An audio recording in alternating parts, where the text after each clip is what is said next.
ওয়াইদ ক্বালা লুকমান লিবনিহি ওয়া হুয়া ইয়াইদুহু ইয়া বুনাইয়া লা তুশরিক বিল্লাহ ইন্নাশ শিরকা লাযুলমুন আযীম। যখন লুকমান আলাইহিস সালাম নিজের বৎসকে, নিজের ছেলেকে তিনি আদেশ করছেন, ইয়া বুনাইয়া, হে আমার প্রিয় সন্তান, হে আমার বৎস, লা তুশরিক বিল্লাহ, তুমি আল্লাহর সঙ্গে শরীক করো না, কেননা ইন্নাশ শিরকা লাযুলমুন আযীম, নিশ্চয় শিরক হচ্ছে একটি বড় গুনাহ।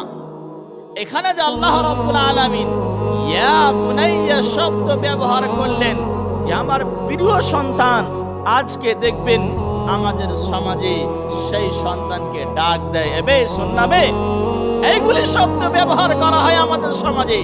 যদি এইগুলি শব্দ ব্যবহার করি, আমার সন্তান কি কোনোদিন ভালো হতে পারে? আপনাকে আবার সেই ছেলে গালি দিবে, এই শালা বেটা শালার বাপ।